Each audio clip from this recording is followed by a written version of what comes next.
Ja, men kære alle sammen, rigtig hjertelig velkommen til Folkets Hus. Nogle af jer er her måske for første gang, og andre ved godt, at vi jo plejer at omdanne det gamle posthus til Folkets Hus i de her dage. Det er vi rigtig glade for, og det er en fornøjelse også at se så mange dejlige, glade folkemødedeltagere her.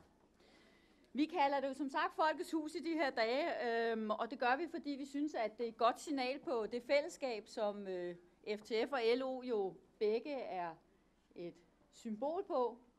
Og det er et hus, det er det også til hverdag, men i de her dage i hvert fald er et hus med plads til folket, med plads til dialog, plads til diskussion. Og vi opfordrer jer alle sammen til at deltage.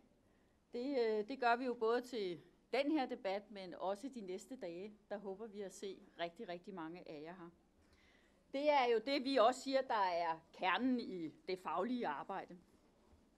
Og som I kan se, så har vi også pyntet godt op med alle OK-badgene her. Og OK-plakater alle steder. Og det er jo den indsats, som vi sammen med FTF, altså LO og FTF, i de sidste par år har kørt. Det har vi gjort for at oplyse om de faglige fællesskaber, om overenskomsterne og om hvad det er, der nu følger med, når man har de rigtige OK-fagforeninger, og hvad overenskomsterne bringer med sig.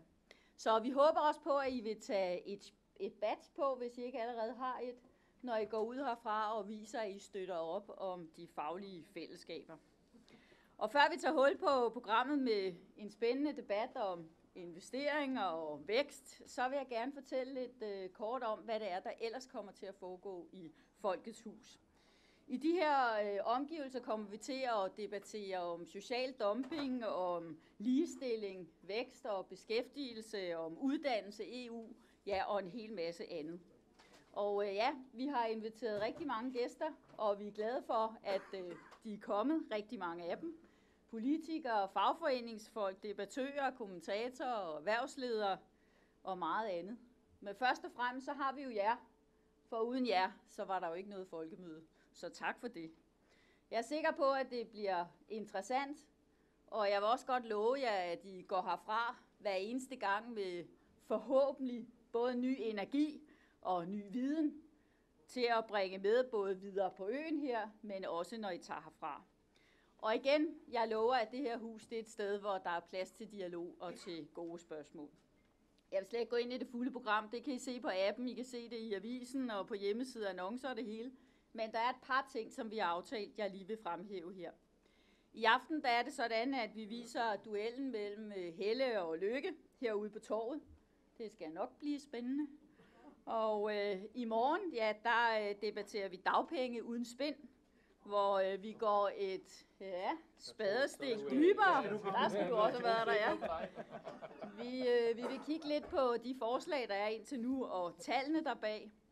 Og på lørdag, der er det sådan, at vi kl. 10 tager debatten omkring en ny hovedorganisation mellem FTF og LO. Og så slutter vi af kl. 21 igen herude på torvet med at Spillerforeningen Mads Øland præsenterer EM-kvalifikationskampen Serbien-Danmark. Eller Danmark-Serbien, hvordan man nu skal sige det. Og det I også skal høre lidt om, det er jo omkring migrantarbejderne VM i Katar. Nogle af jer er sikker på, har lagt mærke til, hvordan man mishandler, det er det ord, jeg vil bruge, de migrantarbejdere, der er der, for at vi andre kan komme til at se det fodbold, man holder rigtig meget af. Så velkommen endnu en gang. Jeg vil overlade trygt roret til Troels, som vil præsentere og være ordstyrer her. Vi skal jo diskutere, om vi skal investere, eller vi skal beskære for at skabe nye job. Det bliver en forhåbentlig spændende debat, det er jeg helt sikker på. Vi har rigtig gode kræfter, der er med her. Det er jeg sikker på, at Troels han vil præsentere, det er jo i hvert fald aftalt. Så nu vil jeg trygt overlade styringen til dig, Troels, og så vil jeg ønske jer alle sammen rigtig hjertelig velkommen til Folkemødet i Folkets Hus. Ja. Tak skal du have, Lisette. Jeg skal gøre mit ypperste for at leve op til de flotte ord. kapaciteter, vi har fået fat i dag. Og Morten er endda kommet tidligere, end han egentlig skulle, fordi han vil så gerne blive lidt klogere på, hvordan vi får lavet nogle flere arbejdspladser. Er det ikke rigtigt? Bare det at få lov at snakke om det, er i virkeligheden fedt, fordi valgkampen handler jo om alt muligt andet. Ja, og man kan også forstå, her kan man jo både se fodboldkamp og boksekamp og alt muligt, ikke? I aften og i morgen. Så det skal nok blive fint, men lad os da bare kaste os ud i det. Og meningen er, at de her nu gode mennesker på skift lige kommer med et oplæg, og de må gerne debattere med hinanden, og jo mere jo bedre, var jeg lige vil sige det. Og så har jeg en mikrofon heroppe, som jeg meget gerne forsøger at komme rundt til jer, så I kan stille nogle spørgsmål. Hvis ikke I gør det, så er det sådan, som jeg altid siger, når jeg overstyrer til noget, så overlader I det til mig, og det er ikke nogen særlig god idé.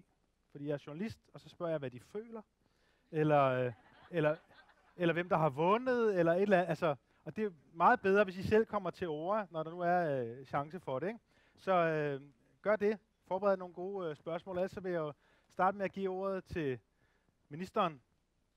Værsgo. Ja tak. Jeg vil nu ikke sige ret meget til indledning, stik mod min natur, men give ordet hastigt videre til de tre andre, så vi kan få gang i dialogen. Men jeg kommer lige fra et besøg på den største industriarbejdsplads her på Bornholm, Jensen Denmark, som laver maskiner til eller renserier over hele verden. De har lige ansat 90 nye medarbejdere her på Bornholm.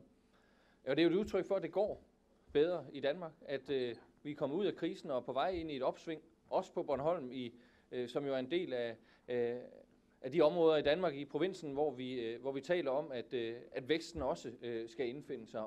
Og det gør den altså her, i hvert fald hos øens største industriarbejdsplads. Og det er en arbejdsplads, der engagerer sig dybt i at få uddannet flere, fordi man ved, at måske særligt de geografiske forhold her gør jo altså, at hvis ikke man tager et ansvar for, at der bliver uddannet unge mennesker, og de bliver faglærte, så kommer man altså til at få problemer, når kunderne efterspørger endnu flere af de fremragende maskiner, som man kan producere her, og har gjort det i ganske mange år. Og på vej derhen, da direktøren hentede mig i lufthavnen, så fortalte han, at det jo generelt er sådan, at hvis omtrent 18% af de unge i slutningen af folkeskolen drømmer om at blive faglærte, men her på Bornholm, der er det altså nogle af 40%. Og det er jo fordi, man har taget et ansvar for at vise, hvad det er for nogle muligheder, det giver. Og det synes jeg måske er nøglen til, at vi får vækst i Danmark og i hele Danmark. Det er jo, at vi kan levere den arbejdskraft, der er brug for, med de kvalifikationer, der skal til, uanset om det er den fine forsker, der skal hjælpe vores lægemiddelindustri med at komme op med den nyeste medicin, eller det er industriarbejderen, der skal sørge for, at de ordrer, man nu får fra alle dele af verden, her hos Jensen Denmark, at de bliver til produkter, der kommer afsted rettidigt og af den kvalitet, man forventer. Alt det er en forudsætning. Og derfor så er det også helt åbenlyst for mig, at det er en forvanskning af debatten, når vi diskuterer for tiden, at enten så vil man have vækst eller velfærd. Altså for det første er det sådan, at hvis ikke vi har vækst, så får vi ingen velfærd. Og for det andet er det sådan, at i Danmark, der har vi altså indrettet os på en måde, hvor den offentlige sektor er helt instrumentel i arbejdet for, at virksomhederne kan få den arbejdskraft, de har brug for, gennem vores uddannelsessystem, helt fra de første starter i skolen, eller i daginstitutionen for den sags skyld, til man kommer ud af en kompetencegivende uddannelse på et eller andet tidspunkt. Og derfor er det jo nøglen. Vi diskuterer det ikke ret meget i valgkampen, og derfor har jeg glædet mig rigtig meget til at komme her, fordi at, og det ser jeg sådan, han har sagt, også selvkritisk, fordi jeg deltager jo selv aktivt i debatten, men man må bare sige, at nu er vi på vej ind til en fodboldlandskamp her, at det er som om, at valgkampen sparker ved siden af bolden, som jeg ser det, i forhold til, hvad der er behov for at få diskuteret, nemlig hvad vi skal leve af i fremtiden, og hvordan vi skal sikre, at der er de hænder og hoveder i Danmark, som kan levere den arbejdskraft, der skal til, at vi kan opretholde et samfund, som vi kender det. Tak skal du have, Morten. Du skal nok få nogle spørgsmål senere. Du slipper ikke så nemt. Man slipper ikke afsted bare med at fortælle anekdoter fra et eller andet tilfældigt virksomhedsbesøg, man har haft. Sådan, det går jo ikke. Slet ikke her i valgkampen. Men I kan bare efterprøve det. Han er her stadigvæk. Han deltager også på folkemødet. Vi sender alle journalister derned. Nå, men tak for nu. Jørgen Neergaard Larsen, du får lov til at fortælle, hvordan I Dansk Arbejdsgiverforening har tænkt jer, at vi skulle reformere arbejdsmarkedet og skabe flere job. Og det er jo sådan, vil jeg bare lige sige, at de to herrer i midten jo, må man forvente, kan tale nærmest endnu mere frit, end I nogensinde har kunnet i det, I jo har bebudet jeres afgang, i hvert fald fra aktiv deltagelse her. Så vi forventer, at vi ligesom i det tæt sluttede rum virkelig kan få sandhederne at vide, ikke? Så med den der opfordring, værsgo. Tak for invitationen, og tak for ordet. Det er fuldstændig rigtigt, som Morten siger. Det går bedre i Danmark. Vi har en af verdens laveste vækstrater blandt de lande, der har vækst. Og det er ikke en kritik af regeringen. Det er et vilkår mange år frem i tiden for den del af verden, vi lever i, at vi, selv når det går godt, skal vende os til, at vi ikke længere vil få vækstrater, så længe vi lever på de der 4-5%, men nede imellem, altså 1,5 og 2,5%, hvis det går godt. Det er det, der er rammevilkårene, blandt andet på grund af demografien, som det er for sent at gøre noget ved. Derfor er det også utrolig irriterende, at vi i Danmark har indrettet os på en måde med et arbejdsmarked, med et socialt system og med et uddannelsessystem, så de væsentligste barrierer for vækst ligger her. Og det er jo noget af det, vi har et fælles ansvar for. Og derfor vil jeg sætte fingrene på de største udfordringer her. Grundlæggende har Danmark et af verdens bedst fungerende arbejdsmarkeder. Det er meget dynamisk, det er meget fleksibelt. Der er, altså i den tid, du har været minister, der har der været noget med omkring 2,1 millioner jobåbninger. Det er meget godt gået. Jobbene er blevet besat. Men vi er også i den situation, at vi ved siden af arbejdsmarkedet har et socialt system, som på en eller anden måde fastholder mennesker i offentlig forsørgelse og har bragt Danmark i en situation, hvor der er et manglende samspil imellem vores arbejdsmarkedssystem, der er sundt, og et socialt system, der er meget usundt. Det har vi, fordi vi kommer til at mangle arbejdskraft så voldsomt i de kommende år, fra vores side sat fokus på, og vi er nødt til at gøre noget ved det.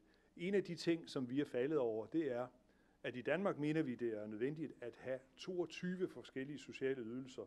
Det giver bureaukrati for kommunerne, det giver meget beregningsarbejde, og det er fuldstændig overflødigt. Man behøver ikke mere end 4-5 stykker, altså dagpenge, kontanthjælp, sygedagpenge, førtidspension, det var 4. Det kan være, der skal være en enkelt mere. Men man kan gøre det meget enklere. Så skal det være mere logisk, det der offentlige forsørgelsessystem, og respektere de overenskomstmæssige lønninger, vi fastsætter i enighed på arbejdsmarkedet, således at der ikke er den konkurrence imellem de to systemer, som opstår, hvis først folk er kommet langt væk fra arbejdsmarkedet. Også her skal vi være opmærksom på, at der er dele af dagpengesystemet og arbejdsmarkedet, som fungerer rigtig godt sammen, men der er også andre dele af forsørgelsessystemet og arbejdsmarkedet, som fungerer rigtig dårligt. Hvis vi havde købt det svenske forsørgelsessystem, så kunne vi spare 60 milliarder om året. Det er bare for meget, så her ligger en kæmpe udfordring, fordi det låser voksne i ikke at være aktive på arbejdsmarkedet, og det øger vores omkostninger voldsomt i Danmark. Det er ikke holdbart. Det andet, jeg vil sætte fokus på, det er vores uddannelsessystem, som heller ikke er holdbart. Stor anerkendelse for det arbejde, der er sat i gang med folkeskolereform, erhvervsskolereform. Det er nødvendigt, og det er afgørende, at de bliver videreført og ført ud i livet, fordi vi er i den situation, at vi kan ikke skaffe arbejdskraft med dem, der bor i Danmark nu, sådan som vi uddanner os i de kommende år. Der vil opstå deadlock-situationer, vi kan ikke få vækst i vores fremstillingserhverv, og der vil være masser af funktioner i den offentlige sektor, der ikke kan løftes, fordi der ikke bliver uddannet unge til det. Det er vi nødt til at gøre noget ved, og her skal det være et samspil imellem nogle ændrede pædagogiske former og fokusområder i folkeskolen, en højere kvalitet og mere velfungerende erhvervsuddannelser med afgangsmuligheder til videregående uddannelser, således at vi kan få en helt anderledes dynamik imellem et moderne erhvervsliv, de unge og et skolesystem, som kan skabe synergi. Det har vi slet ikke i tilstrækkelig omfang. Det tredje, jeg vil sætte fokus på, det er på grund af den uro, der er i verden, og de strømninger, der er af folkevandringer eller flygtninge og indvandrere, så får vi rigtig mange nye borgere til Danmark. Der er meget en diskussion om, hvad de skal have, og hvornår de forsvinder igen. Det er en given størrelse, at rigtig mange af dem, de forbliver i Danmark. Og det er jo godt, når vi nu også har brug for arbejdskraft. Jeg er helt overbevist om, at de, der kommer hertil for at starte et nyt liv op. Men der er et eller andet i vores forsørgelsessystem, som også låser dem massivt uden for arbejdsmarkedet. Og vi er nødt til at finde ud af, hvad der er galt. Vi, der står her omkring bordet, har lavet aftaler, både med den tidligere regering og med den her regering, om instrumenter, som skulle være ekstremt effektive. For eksempel, alle af den her karakter kan starte i virksomheder, også privatvirksomheder, uden lønudgifter, i helt op til et halvt år. Det er der nok ikke så mange virksomheder, der siger nej til, hvis bare der er en lille smule mening i det. Det hedder virksomhedspraktik. Derefter kan man køre videre i endnu et halvt år med tilskud til virksomheden 75 kroner i timen, og derefter satser man på, at man kan arbejde til mindsteløn. Bliver det brugt? Ja, en enkelt kommune bruger det, Vejle. Det kan også være, at der er en anden. Stort set bliver det ikke brugt. Det er ikke acceptabelt, at når vi udvikler effektive systemer, at de så ikke bliver anvendt. Samtidig med, at vi kan se her under valgkampen, så kalder man på, at vi skal lave nye overenskomster med lønninger, der er lavere end vores mindsteløn. Jeg spørger bare, når man kan arbejde gratis i virksomhederne, i virksomhedspraktik i et halvt år, hvad skal vi så gøre bedre? Vi har lavet systemerne, men de bliver ikke brugt. Det er ikke okay. Det sidste, jeg vil trække frem, er også lidt som en kommentar til valgkampen. Selvom vores politikere skulle evne, sammen med arbejdsmarkedets parter, at øge beskæftigelsesfrekvensen i de kommende år, vil vi være i den situation, at vi i mange årtier i Danmark vil være fuldstændig afhængige af udenlandsk arbejdskraft, som vi er det i dag. Så skylder vi os selv og dem at behandle dem, der kommer hertil, på en helt anderledes ordentlig måde, end vi gør. Og værdsætte, hvad det er, de gør. Være opmærksom på at highlighte i forhold til os alle sammen i Danmark, hvor afgørende de er for, at vi kan blive behandlet på vores hospitaler, at vi kan bygge vindmøller, for eksempel, at vi kan drive en grøn industri. Hvis ikke vi havde disse udenlandske medarbejdere, så ville Danmark se markant anderledes ud. Vi ville være fattigere, og der vil være masser af funktioner, vi som privatpersoner måtte rejse til udlandet for at få afdækket.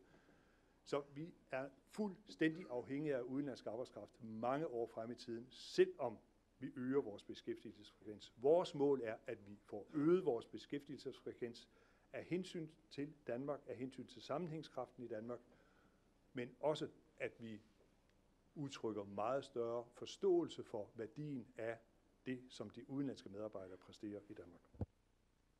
Tak skal du have, Jørgen. Harald? Jeg tror, jeg vil starte lidt et andet sted end Jørgen og Morten. Det er jo rigtigt nok, at det går bedre i Danmark. Stor anerkendelse for det. Jeg mener sådan set, at vi også som lønmodtagere har givet vores store bidrag til det. Ikke mindst ved at lave nogle ansvarlige aftaler i kriseårene. Men det går jo heller ikke så godt. Altså, vi er jo ikke over det. Det lyder som om, vi har fuld beskæftigelse plus. Det har vi jo ikke. Der er jo stadigvæk fri kapacitet i økonomien. Der er stadigvæk for mange ledige. Dengang krisen satte ind, mistede vi jo, som I husker alle sammen, 180.000 jobs i den private sektor. Vi har fået genskabt en del af dem.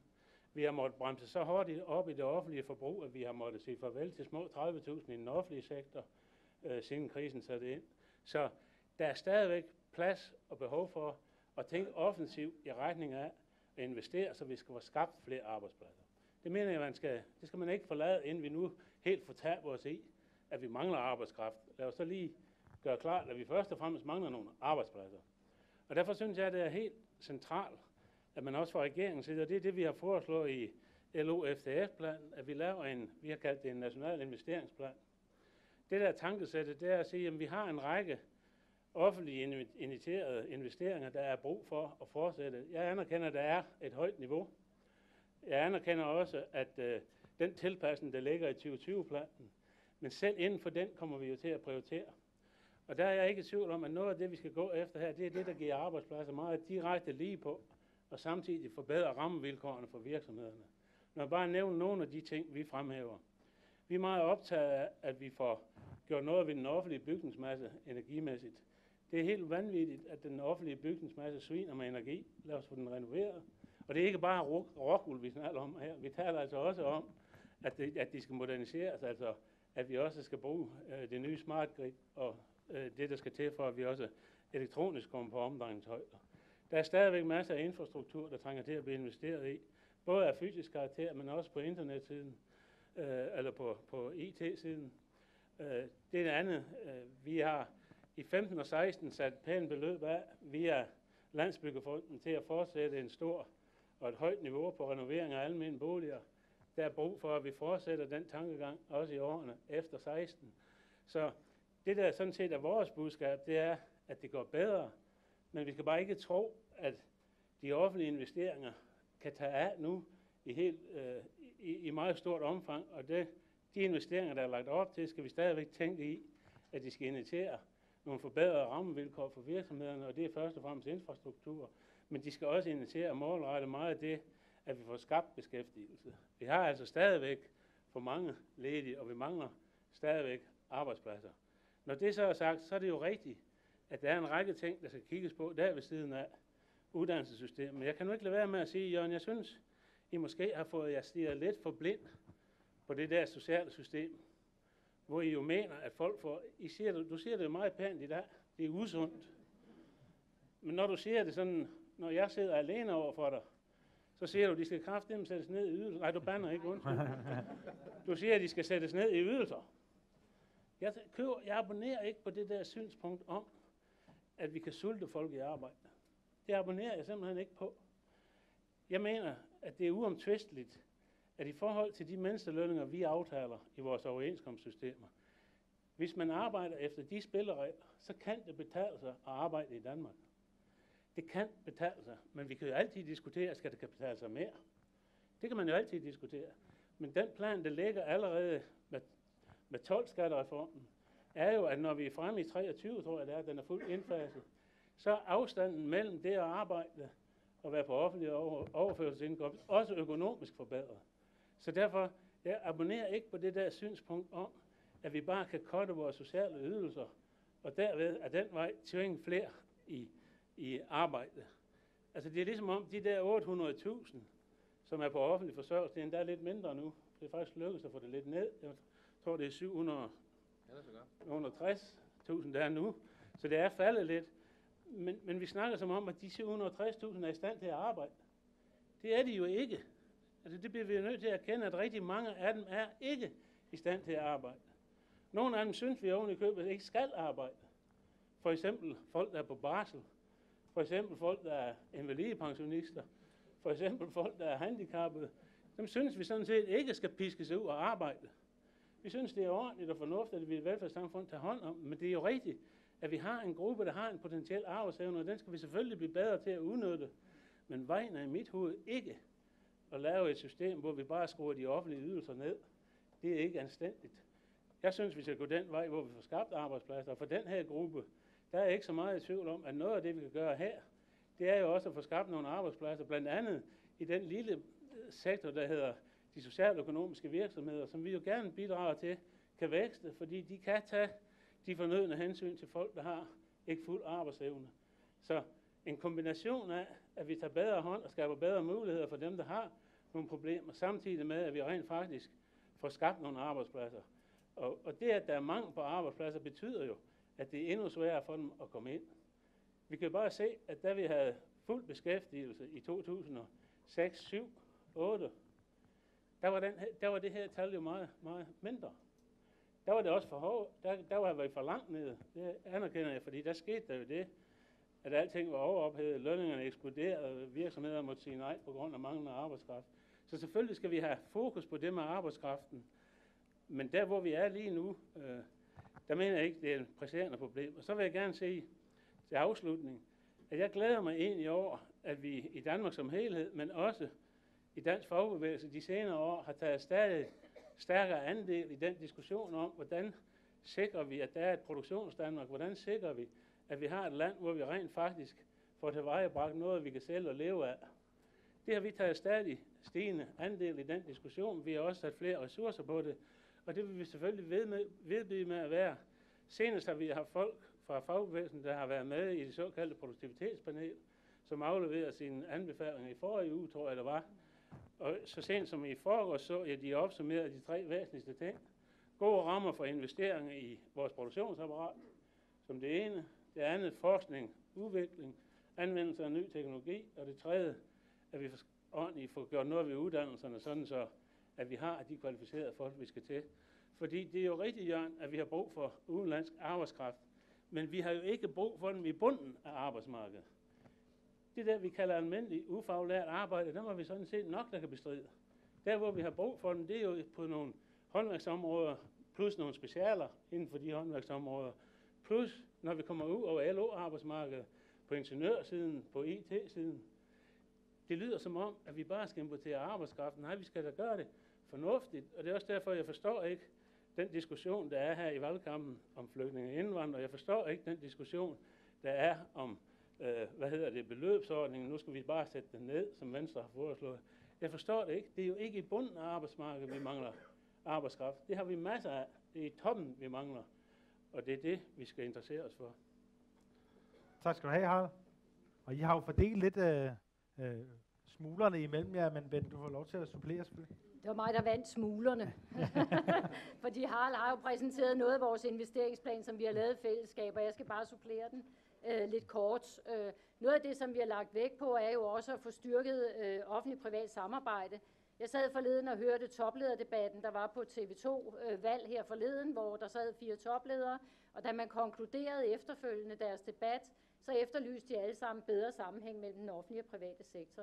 Det har tidligere været med til at skabe vindmøller, høreapparater osv. osv. Så der er rigtig meget potentiale stadigvæk i samarbejde mellem offentlig og privat sektor. Så der har vi for eksempel forslag om en såkaldt OP-enhed, hvor man samler og spreder ny viden. Vi har også sagt, at man må lempe deponeringsreglerne for også at få mere gang i OPP-projekterne. Og så siger vi også, at planzoneloven også godt kan ændres, sådan så vi kan få mere vækst ud decentralt i landområderne. Det har I også kvitteret positivt på, sådan som jeg har set det. Noget af det, som vi mener, der jo også er noget effekt i, vi diskuterer jo tit også her i valgkampen, 3-4 milliarder kroner. Det er jo ikke ret meget.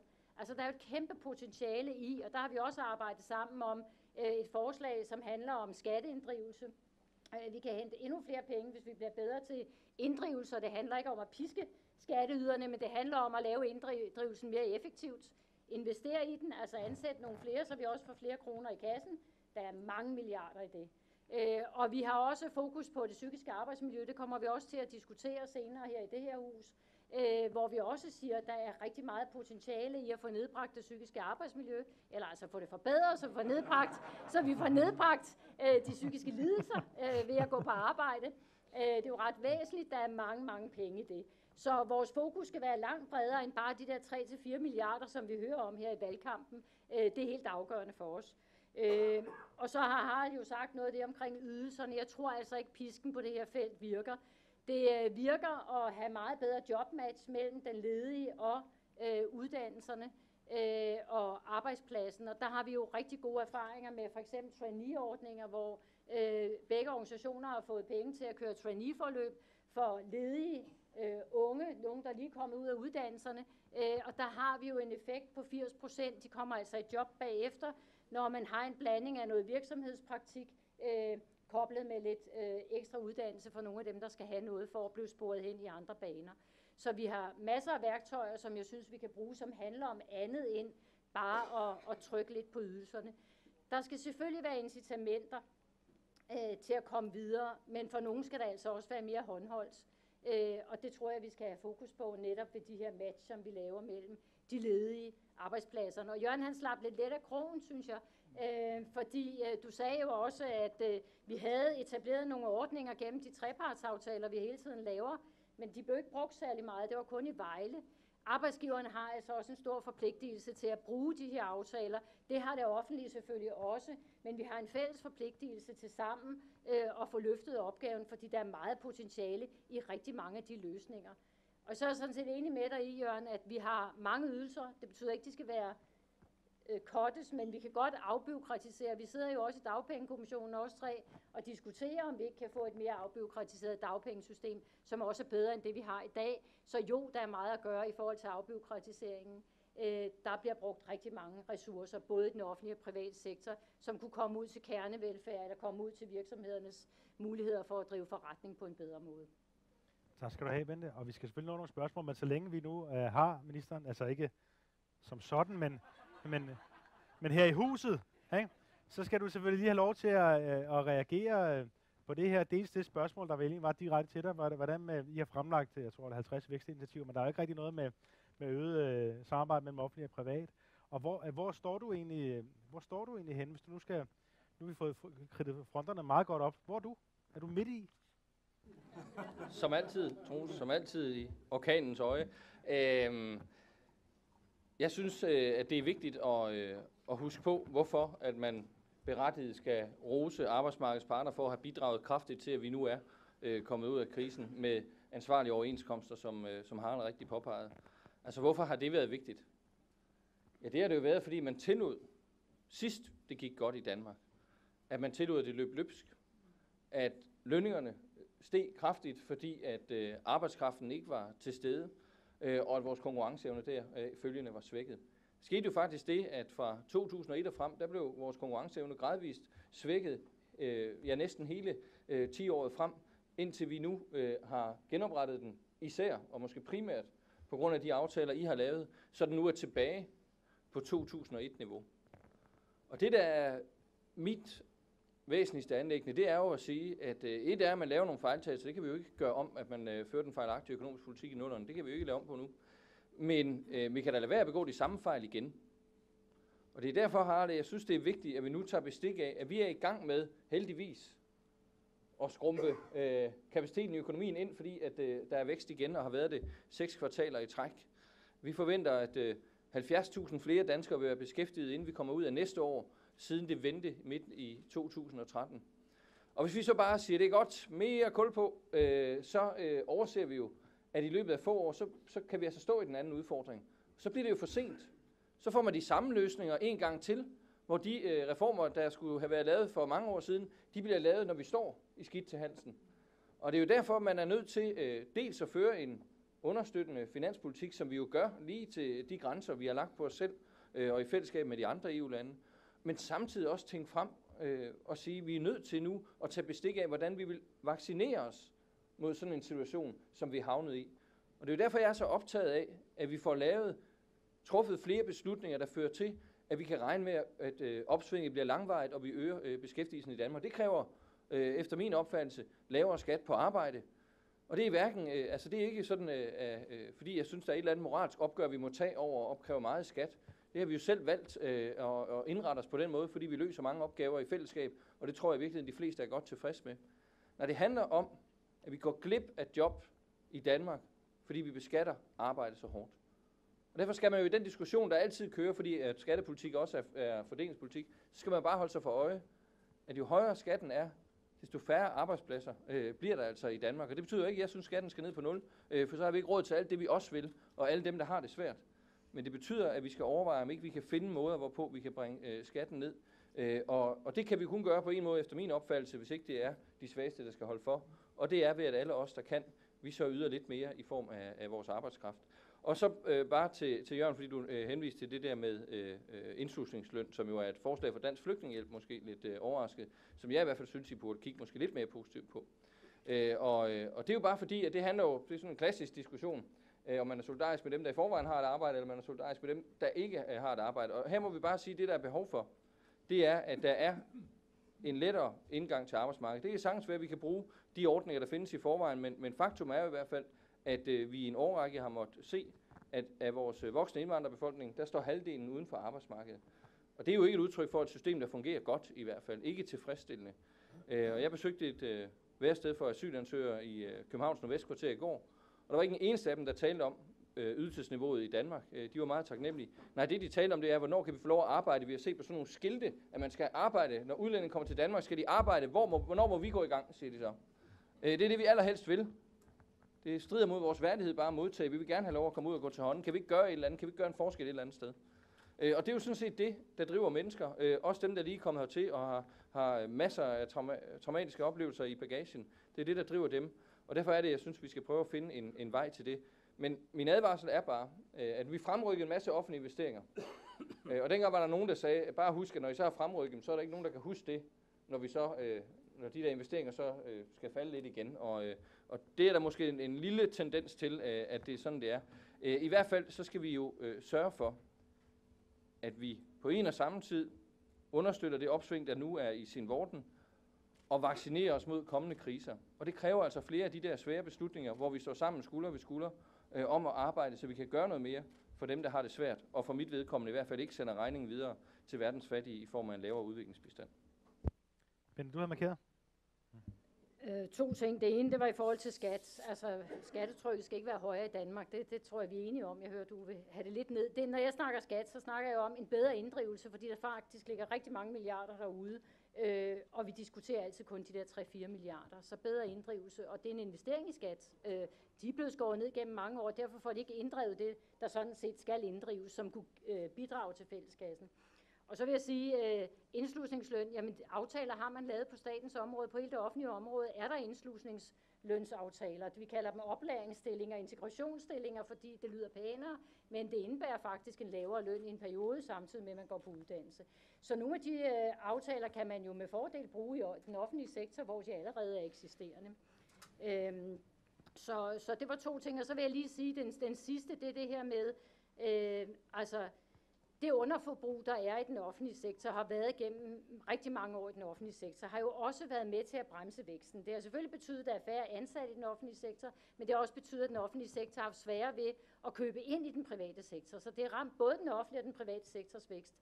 Så der skal man altså være lidt skrabere, og nu bliver de lidt bedre til det, kommunerne og regionerne, kan jeg se. Men de har jo underforbrugt stort, fordi de har været rigtig bange for de der regnskabssanktioner, som I har. Så dem kunne man jo godt lempe lidt, og man kunne også godt overveje, om man kan overføre lidt fra det ene år til det andet, for på den måde at skabe mere fleksibilitet i de budgetter, man har. Det betyder ikke, at pengene bare skal vælte ud, men det betyder, at man skal bruge de penge, der er udmeldt i forhold til de politiske prioriteringer, man har lavet fra en regerings side. Og det er med til at understøtte indkøb i den private sektor, men selvfølgelig også en kvalitet i den offentlige sektor. Ja, I får lige replik hver, Jørgen, på den der. Ja, jeg synes, du taler udenom. Altså, fordi det er lidt, altså du koncentrerer dig om chokoladen på cappuccinoen. Altså, det afgørende er cappuccinoen. Snakker om de store skatter. Det afgørende er cappuccinoen. Og det er, at vi kan ikke skaffe den fornødne arbejdskraft til at få vækst i Danmark i de kommende år, medmindre vi gør noget grundlæggende. Og hvis jeg må stille spørgsmål til Harle Bente. Når vi har lavet indslusningsordninger, hvor arbejdskraften er gratis for arbejdsgiverne, de private udbyttende arbejdsgivere i op til et halvt år, og at de private arbejdsgivere derefter kan have arbejdskraften i yderligere et halvt år til cirka 60 kroner i timen, hvorfor tror I så, at det ikke bliver brugt? Hvorfor tror I, at det ikke bliver brugt? Altså, vi må være selvkritiske og se på, når vi laver ordninger, som her, potentielt meget effektive indslusningsordninger, hvorfor er det så, at menneskene, både danskere og indvandrere, bliver marginaliseret mere og mere, i stedet for at komme ind i disse ordninger? Og tilsvarende Harle og jeg, vi har lavet med den tidligere regering målrettet opkvalificering. Således, når der er konkrete job i den anden ende, kan man få de uddannelsesmidler, der skal bruges for at komme i gang. Hvorfor bliver det ikke brugt? Og så vil jeg godt sige til dig, Harle, du hører aldrig mig tale om 800.000. Det, der er spændingsfeltet for os, det er et eller andet sted, altså mellem måske 150.000 og 200.000. Det er det, der er interessant. Men vi skylder også de mennesker og Danmark, at de kommer i gang. Og hvis ikke vi finder en vej til det her, så kan vi ikke få en vækst, med mindre at den fuldstændig skal drives af udenlandsk arbejdskraft. Harald, hvorfor tror du ikke, de ordninger bliver brugt? Jeg vil jo gerne, at jeg kunne svare på det. Men jeg tror, at det er fordi, at der er nogle rutiner i vores beskæftigelsessystem, som er utrolig svære at få brudt. Det tror jeg er en af forklaringerne. Og det gælder både i systemet, men jeg tror også, det gælder brugerne, altså både de ledige og virksomhederne. Der er simpelthen ikke kommet en fast rutine ind på, at det er nogle modeller, der dur. Altså man kan jo omvendt spørge, hvorfor bruger man stort set sådan noget som virksomhedspraktik en masse, og dernæst lidt løntilskud. Det er fordi, det er indarbejdet, det er rutiner, der ligger i systemet. Man kunne lige så vel bruge nogle af de modeller, som Jørgen peger på, og som jeg er enig i, vi har udviklet i fællesskab. Og jeg er jo da grundlæggende enig med dig i, Jørgen, det er jo svært at forestille sig en indslusningsløn under 0. Det kan jeg heller ikke få øje på. Og det er jo det, Jørgen rigtig siger. Man kan rent faktisk tage arbejdskraft ind nu i en rigtig lang periode, uden at betale en bøjet 5 år. Jeg tror, at hovedproblemet her ligger i nogle rutiner, så tror jeg også, det ligger i, at arbejdsgiverne, de efterspørger grundlæggende ikke billig arbejdskraft. De efterspørger kvalificeret arbejdskraft. Og det er en væsentlig forskel. Og det tror jeg, vi skal være meget opmærksom på, og derfor tror jeg også, at det handler mere om at få gang i de ordninger, end det er at kigge på en indslusningsløn. Altså, jeg kan ikke se lige, hvad der er ideen i det. Jeg kan godt se, at det ser vældig smart ud, men må jeg bare minde om, at dengang at regeringen lavede de her såkaldte akutjob, og arbejdsgiverne, det vil jeg gerne kvittere for, indgik den aftale, og I lå rigtig, rigtig mange kræfter i at skulle opfylde kvoten. I opfyldte jeres del, forstået på den måde, at I fik lavet en masse udbud af jobs, men de rettede sig jo ikke mod de folk, der har brug for dem. Det var det, der var faktum. Der kom jo stort set ingen fra målgruppen ind på den. Og det mener jeg igen er et bevis på, at det er jo egentlig ikke det med billig arbejdskraft. Det er det, at man kan få kvalificeret arbejdskraft, og så tror jeg, at vi skal ændre nogle rutiner i vores beskæftigelsessystem og hos brugerne. Og det sidste bare vil sige, det er en kommentar til det, du siger, Morten. Jeg anerkender selvfølgelig de der fremrykninger. Det har været rigtig godt for beskæftigelsen. Rigtig godt. Og du har helt ret i, at samtidig med, at vi tilpasser, der ligger jo i 2020-planen en stille og rolig afpresning. Jeg tror, man er nået, der ligner 0,25 af BNP per år over de næste 4 år i stimulans. Og vi siger også inden for den ramme. Men inden for den ramme er det jo så heller ikke ligegyldigt, hvad vi gør. Og det er der, jeg siger, der skal vi have fokus på det, der skaber jobs. Og vi skal have fokus på det, der har varig værdi. Vi skal passe på, at vi ikke begynder at bruge det, i overførselssystemet eller i den almindelige drift. Vi skal have lavet noget, der rækker frem, og det er derfor, jeg peger på infrastruktur. Det er derfor, jeg peger på investeringer i vores almindelige boligmasse osv. Altså det, der har noget blivende, og også noget fremadrettet driftsgevinst. Fordi hvis vi bare putter oven i nogle driftssystemer, der er nedslidte og ikke tilstrækkelige, så løser du ikke problemet. Morten, hvorfor tror du, at de ordninger, som I render rundt og laver, ikke bliver brugt? Jamen det vil jeg gerne give mit uforbeholdende gæt på.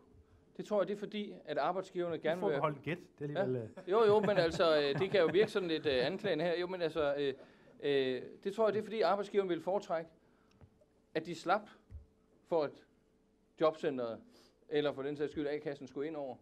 At de bare kunne ansætte folk, fordi der var en overenskomst, som sagde, at det kan man i en eller anden periode. Sådan at når de... jeg har blevet vist rundt af Jørgen Mads Clausen på Sønderborgs Asylcenter, fordi han og en række andre erhvervsfolk på de kanter, de gik rundt for at se, hvem det egentlig var, der var kommet, om det var nogen, der kunne bruges til noget. For så kunne de jo lige så godt gå til hånde i det sønderjyske erhvervsliv, lige fra Danfoss i Nordborg til de mange fødevarevirksomheder og landbrug, som bruger masser af arbejdskraft. Og det tror jeg, at det er det, der er problemet, at når først vi får lavet de der ordninger, så er de så snørklede, at man skal have en mindre juridisk embedseksamen for at gennemskue dem, og for at leve op til alle reglerne, og ansætte 2 revisorer for hver gang man bruger ansætter en medarbejder.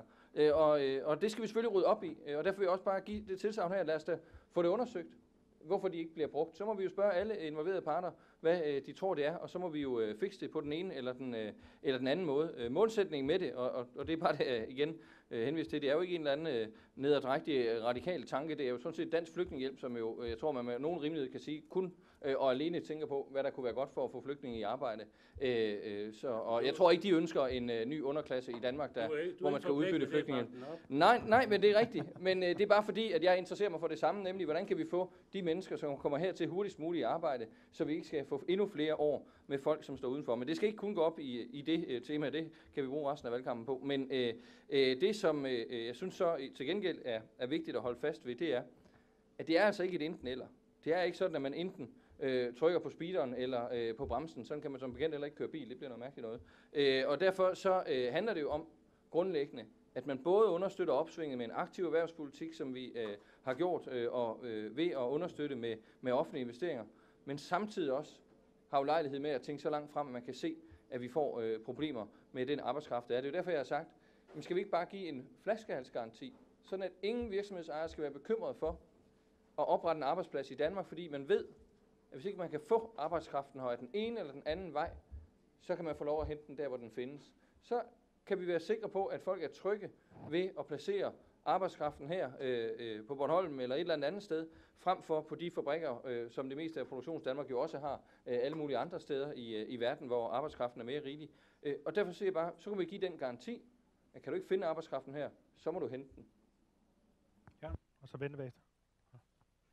Ja, altså hele det der spørgsmål om samspillet mellem forsørgelsessystemet og så arbejdsmarkedssystemet, det bliver vi selvfølgelig ikke enige om i dag.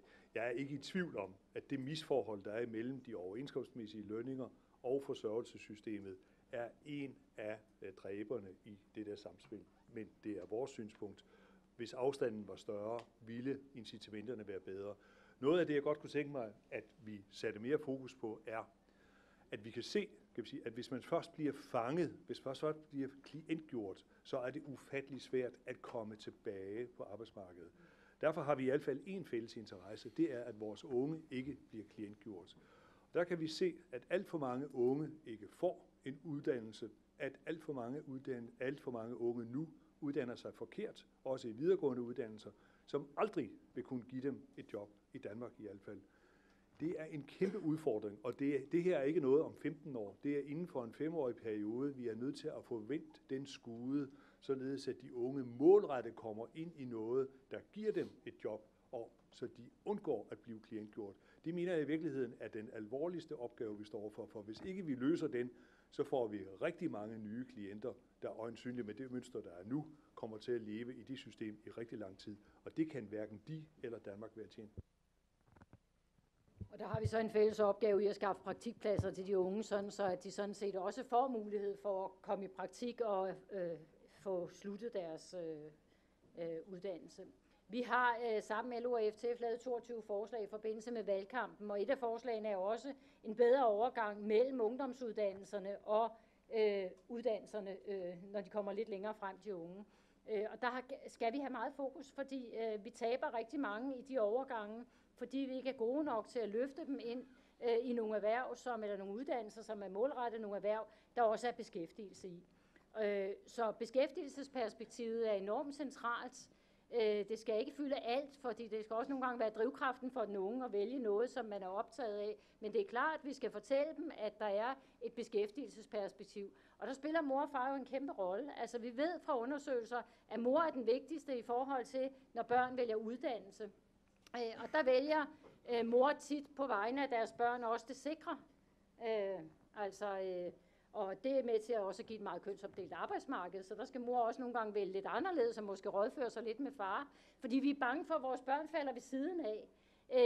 Og vi er jo ikke opdateret som forældre på det nyeste på arbejdsmarkedet, eller på de nyeste uddannelser. Vi hiver lidt op i rygsækken, hvad vi selv har været udsat for tilbage for 30-40 år siden. Så vi har rigtig meget at spille, eller en stor rolle at spille. Vi kan ikke kun overlade det til ungdomsvejledere og folkeskolen og ungdomsuddannelserne. Det er altså også os som forældre, der spiller en meget stor rolle. Og jeg vil sige i forhold til det her med indslusningsløn, altså jeg tror, at vi ikke bruger det så meget, fordi at vi ikke har fokus på det. Og vi er ikke gode nok til at få tingene til at spille sammen. Det kan jeg godt være enig med Jørgen i. Altså vi kan afbureaukratisere mere, som jeg sagde tidligere, og vi kan bruge de aftaler, vi allerede har lavet, endnu bedre, end vi bruger dem i dag. Så vi behøver ikke opfinde noget nyt for mig at se. Vi kan bruge det, vi har. Lad os bruge det mere aktivt. Og måske netop få det synliggjort, sådan så at man også er klar over ude på arbejdspladserne, når man har det. Så kan vi afbureaukratisere mere, også i vores beskæftigelsessystem. Vi sidder som sagt lige og diskuterer dagpenge, også 3 her i et andet sted. Og der er hovedopgaven for os, ud at lave et bedre dagpengesystem, det er også at afbureaukratisere det. Fordi der er jo mange ledige, hvor det ikke kan betale sig. Vi har set det i fjernsynet. Gå hen og tage et job på et hotel i en kort periode. Det kunne være her i Allinge.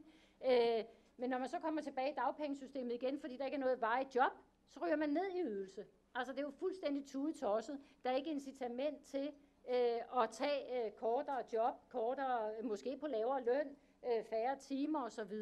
Så nogle af de ting kan vi godt arbejde med på en mere konstruktiv måde, så vi får nogle bedre systemer, der understøtter både det at tage småjobs, og vi ved, at småjobs også er med til at skabe noget tilknytning til arbejdsmarkedet, også for nogle af de svagere ledige. Tak. Vi skal lige til at sige farvel til Morten. Du kan lige få lov til at sige, du har allerede trykket dig ind, så du kan lige få lov til at snakke færdigt, så kan vi tage ud og have et spørgsmål her. Ja, præcis. Jamen, jeg er tværtimod til at løbe videre til næste vigtige arrangement, men tak for diskussionen her, Og vi glæder os faktisk oprigtigt til, at I, og vi har store forhåbninger til, at I kommer med noget arm i arm fra Dagpengekommissionen. Ja, der er varmt, det blev ikke mindre varmt med det, kan jeg se. Men det har vi faktisk store forventninger til, og jeg tror, som jeg fornemmer den politiske debat, at der faktisk er en stor appetit på nu at få stabilitet og tryghed på det område ved at lave en bred aftale. Og den bedste måde at understøtte det på, det er, hvis I kan komme som en samlet Dagpengekommission og anbefale det. Og det tror jeg, I kan regne med, at det vil vi alle sammen lægge os meget på sinde, hvad det er i den sammenhæng siger.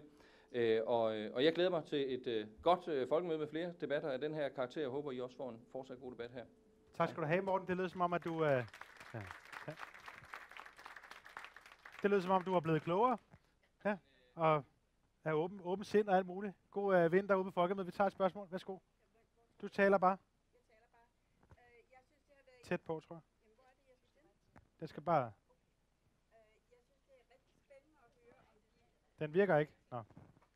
Prøv at råbe højt, så skal jeg gentage det, hvis ikke... Sådan. Tak. Det er spændende at høre, at jeg debatterer de barrierer, der er i forhold til de forskellige ydelser, om det er dagpenge eller noget andet. Men jeg synes, der er nogle andre barrierer, man også skal se på, og som er fuldstændig ved siden af den her diskussion. Det er nemlig de barrierer, der er for ældre medarbejdere, som bliver sagt op. Og det er ikke kun i den private sektor, det er også i den offentlige sektor. Og de har næsten ingen mulighed for at komme tilbage på arbejdsmarkedet. Og så kan man så sige, men hvis du har været vældig kvalificeret inden for et eller andet område, så er det nemt for dig at blive kassedame i stedet for. Nej, for der er ingen, der vil have dig som kassedame. Det er den ene barriere, jeg synes, jeg manglede ligesom at høre jer snakke om. Og den anden barriere, det er i forhold til alle de der udlændinge, som ikke er kommet ind på arbejdsmarkedet. Jamen, hvad vil man gøre? Det har ikke noget med pisk og gulerod at gøre. Det har noget, som jeg ser det, at gøre med, at der kræves en helt anden understøttende tilgang til, at de kan komme ind på arbejdsmarkedet. Og så kan de komme ind som opvasker. Jamen, hvis de nu ikke vil være opvasker resten af deres liv, så er det så omkostningstungt at bare at blive ernæringsassistent. Og du skal have praktikpladser, du skal alt muligt, og du kommer på SU. Det kan man altså ikke leve af som et voksent menneske. Så der er nogle helt andre barrierer i forhold til de grupper, som på en eller anden måde skal håndholdes ind i systemet. Det vil jeg gerne have hørt jer snakke mere om. Og det får I lejlighed til at gøre nu. Jørgen først. Ja, til det første. Hvis vi ser på, hvordan ældre har det på arbejdsmarkedet, så har de faktisk en ledighed, som er marginalt lavere end de yngre årgange. Og her kan man se, at de er gode til at beholde deres job. Du har fuldstændig ret i, at når ældre så kommer over i ledighedskøen, så kan vi konstatere, at så er det virkelig svært for dem at komme i gang igen.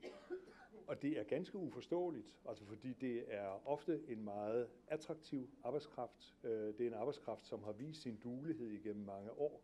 Og det er ofte en arbejdskraft, som i tidsperspektiv vil investere lige så mange år i en ny virksomhed, som unge vil gøre. Så det er et uforståeligt mønster, der er her. Jeg er helt enig med dig i, at det er et dilemma. Og når vi er aktive, arbejdsmarkedspolitisk med sådan nogle forslag, som vi nu er kommet med for nylig, med hvordan skaber man flere veje til beskæftigelse, og herunder foreslår ydelsesreduktion, så præcis det, du peger på, det får jeg rigtig mange reaktioner på. Hvad har vi tænkt os at gøre her? Jeg har ikke noget svar. Jeg er enig i dilemmaet. Jeg har ikke noget svar på det. Det andet, du nævner med udlændingene, der er jeg simpelthen fortvivlet, fordi vi har lavet forsøgsprojekter med det tidligere integrationsministerium, med KL, med LO og DA osv. Vi ved, hvad der skal gøres. Vi har masser af eksempler på analfabeter, kvinder, der har været hjemme i lejligheden som analfabeter i 22 år, hvordan de inden for en periode af mindre end et år kan blive selvforsørgende. Det kræver, at de får støtte til at komme ud i virksomheder. Det kræver, at de og virksomheden får mentorstøtte et halvt års tid. Derefter kører det mere eller mindre af sig selv. Så skal der være sådan en vis clearing af, at tingene ikke løber af sporet. Vi ved, hvad der skal gøres. Vi har eksempler på succesrater i forsøgskommunerne på en sådan måde, at de jobcentre, der var med i det, arbejdede med det i en kort periode. Andre dele af kommunen kom aldrig i gang. Jeg kan ikke forstå, hvorfor de løsninger, vi finder, ikke bliver brugt. Altså, det var lidt mit spørgsmål, måske drills til Harald og Bente før. Når vi finder ud af, hvordan vi kan løse problemerne, hvorfor lader vi det så bare falde fra hinanden? Her ligger et kæmpe potentiale, og værdien for både familierne og for Danmark er enorm, hvis vi får løst problemet, fordi de indvandrere, som kommer i beskæftigelse, deres børn bliver faktisk uddannet lige så godt som resten af Danmarks børn.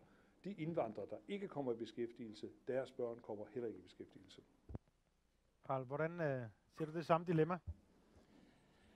Jamen, jeg er jo fuldstændig enig både med spørgerne og også med Jørgen i, at vi har det der dilemma, når ældre først bliver ledige, så er de meget svære at få i gang igen. Og jeg har desværre heller ikke løsningen på det.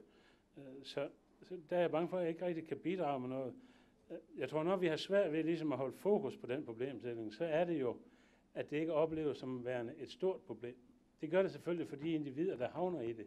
Men når vi kigger på det, på de store udfordringer, så ligger det et stykke ned. Fordi som sagt, beskæftigelsesfrekvensen er steget for de ældre. Der er færre ældre, der er ledige, end der er generelt. Og derfor forsvinder fokus lidt væk på det. Men jeg er enig i, at der er et dilemma. Jeg har desværre ikke svaret på det. Men jeg bliver lige ved det, fordi hvis nu at hverken du eller Jørgen har svaret på, hvad løsningen er, så spørger jeg, hvem fanden skal så finde ud af det? Bente har det. Det er godt. Det er godt. Skal vi så ikke lige få det svar, Bente? Ja, jeg ved ikke, om jeg har svaret, men lige inden regeringen udskrev valg, der nedsatte de faktisk en seniorpolitisk tænketank, som vi skal sidde i og prøve at arbejde med de problemstillinger, som du rejser der. Jeg håber, ligegyldigt hvem der nu kommer til at lede landet fremadrettet, at den tænketank ikke forsvinder, fordi vi har stadigvæk brug for fokus på det her.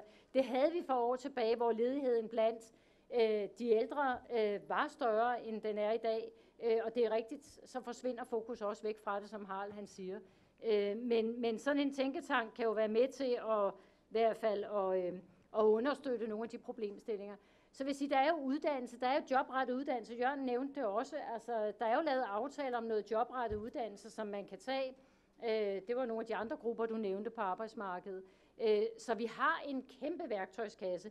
Vi har bare også i perioder haft lov til i kommuner at have alt for frit valg. Og der har det været de økonomiske incitamenter, der har styret væk fra den mere håndholdte indsats hen til den mere bevidstløse aktiveringsindsats eksempelvis. Og der er det altså vigtigt, at en ny regering også tager fat om de her problemstillinger, og det kan godt være, at det koster lidt mere, men så er det jo også en investering i, at folk rent faktisk kommer i arbejde.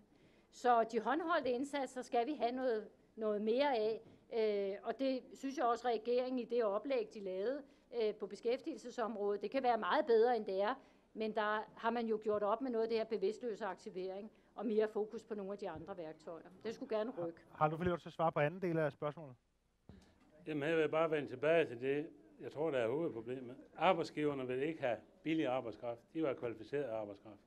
Derfor tror jeg, noget af det, der er helt afgørende, som også ligger i den nye integrationspakke, det er det der med, at vi lynhurtigt får afklaret, hvorfor nogle kvalifikationer kommer du med, der hvor du kommer fra. Og hvordan kan vi hurtigt omsætte de kvalifikationer til danske uddannelsesbeviser. Fordi danske virksomheder, de er fortrolige med, hvad dækker der under et dansk svendebrev for eksempel, eller en anden dansk uddannelse, men ikke fortrolige med, hvad der ligger under en syrisk for eksempel. Og derfor tror jeg, at det der med at få dem omsat, få dem kompetenceafklaret lynhurtigt, få dem givet et dansk uddannelsesbevis, det tror jeg, der er svar nummer 1. Fordi jeg tror, grundlæggende så er arbejdsgiverne optaget af at få kvalificeret arbejdskraft meget mere end at få billig arbejdskraft. Ja. Tiden er rendt fra os. Vi kan lige nå et hurtigt spørgsmål. Det skal være hurtigt. Så. Godt. Jo, den virker. Jeg er fysioterapeut. Jeg tænker på, I har jo masser af gode forslag til det ene og det andet. Jeg tænker bare på den arbejdskraft, vi har. Hvorfor gør vi ikke noget mere for at holde den top-tunet? Jeg ser med bekymring på, at de nyuddannede fysioterapeuter, der er faktisk høj arbejdsløshed, især i Nordjylland. Og jeg tænker, Bentes medlemmer, de bliver nedslidt på arbejde, de går grædende hjem, fordi de bliver presset for hårdt og er sygemeldt i en måned. Lige nu ser jeg et sundhedsvæsen, hvor vi presser folk så meget, så at tingene skal gøres 2 gange, før de bliver gjort rigtigt. Skulle vi ikke ansætte personale nok til, at vi kan gøre tingene rigtigt første gang? Og jeg tænker, at fysioterapi er også et bud på flygtningestrømmen, for der er faktisk rigtig mange af dem, der har skavanker også, som vi kunne sætte ind på meget hurtigt, så de er klar til arbejdsmarkedet. Og så tænker jeg med handicappede, hvis I nu lader dem beholde deres fysioterapi, så er der faktisk mange handicappede, der har et job. Men når man begynder at pille ved, om de har ret til deres vederlagsfri fysioterapi, og at det er fordi, at det er hyggeligt at komme hen til fysioterapeuten, så skrider det også. Jeg kender personligt mange handicappede, som passer et arbejde i kraft af deres fysioterapi. Så hvorfor skal de nyuddannede fysioterapeuter gå arbejdsløse? Det var et meget konkret spørgsmål. Det kunne være, at hvis I to havde fået noget fysioterapi, så kunne det være, at I også var blevet lidt længere. Ja. Jeg tror, der er nogen, der vil have os. Jeg kan ikke vide det. Ja. Du kan altid få lov til at skrive klummer i min avis. Jamen, jeg er sådan set jo meget enig i det der, men vi slipper jo bare ikke uden om, at vi er nødt til hele tiden at have den der prioriteringsdiskussion om, hvad har vi råd til, og hvor bruger vi pengene bedst.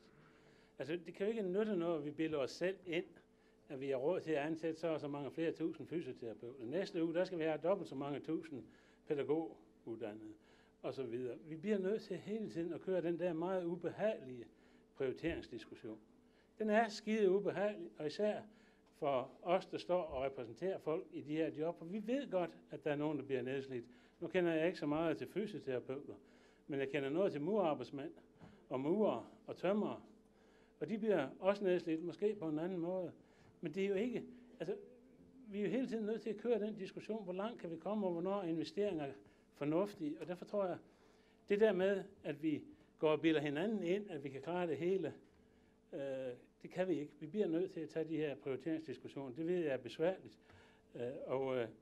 Og derfor skal vi hele tiden være opmærksom på det. Noget af det, jeg tror, vi kan blive bedre på, det er, hvis vi bliver bedre til, og det er ikke mindst Finansministeriet, som vi prøver at snakke med om det her. Men der er jo en tendens til, at Finansministeriet, de er altid rigtig gode til at regne ud, hvad er samfundsafkastet, hvis man for eksempel fjerner topskatten. Hvor meget selvfinansierer det sig selv? Eller hvis man nu bygger en Storebæltsbro, eller en Øresundsbro, eller den type af ting. Det er de gode til at regne på. De er ikke ret gode til at regne på, hvor meget tjener vi egentlig, hvis vi investerer i 5.000 flere fysioterapeuter. Sådan har de aldrig tænkt dem at regne. Aldrig nogensinde. Og jeg ved ikke, om vi nogensinde får dem til det. Men de ville satme godt have at prøve det. Ja. Fordi det er jo den vej, de skal ses. Og nu stopper jeg dig, Harald. I får lov meget, meget kort. Først Bente, og så får Jørgen lov som mest gæst her og slutte af for det sidste år. Men det skal være kort. Vi arbejder hårdt på det her med regnereglerne, fordi det kan for eksempelvis også være det med at beregne, jamen altså hvad effekt giver det, hvis man tager småjobs. Altså der bør vi regne på en anden måde end den måde, som Finansministeriet regner på i øjeblikket. Jeg var inde på det her med det psykiske arbejdsmiljø. Det koster rigtig mange penge, hvis folk bliver udstødt af arbejdsmarkedet. Der er rigtig meget gevinst i det. Der sloges vi også med regnemaskinerne under trepartsforhandlingerne i 12, hvor vi ville have det regnet ind som en gevinst, at folk faktisk var på arbejdet. Så vi er op imod noget stort, men hvis man bare brugte de penge, som man fik udmeldt også i kommuner og regioner, så var der altså råd til lidt mere velfærd og også dermed til noget mere fysioterapi. Og ja, sidste ord. Du har markedet med dig i den private sektor. Det har aldrig været sundere at arbejde i den private sektor, end det er nu. Det er blandt andet på grund af samspillet med dit fag. Samspillet mellem private virksomheder, medarbejderne og pensionsselskaberne gør, at dit fag har udviklet en større bevidsthed om, hvordan man skal passe på sig selv i arbejdet. Det har nedbragt sygefraværet, og jeg er ikke i tvivl om, at dit fag har et stigende marked i den private sektor. Tak til jer. Tak fordi I stillede op og viste, at der er stor uenighed og stor kant imellem jer, men også at I godt kan finde ud af at samarbejde, og også at I erkender jo, at I ikke kan finde ud af at løse alle problemer. Og det er jo meget rart. Men nu kan I hvert fald, et par af jer, kan løse nogle flere problemer udenfor, fordi jeg ved i hvert fald, at Bente og Harald har lovet, jeg ved ikke om Jørgen også kan lokkes, men har lovet at gå ud og passe baren lidt, hvis man vil tale mere, eller bare gerne vil have en øl. Og så husk, at hvis I gerne vil se en højdramatisk, tragisk komedie, så er det klokken 20.00 herude på storskærmen, hvor man kan blive underholdt i, hvordan man ikke skal føre valgkamp. Okay? Så tusind tak, fordi I vil bidrage til i dag.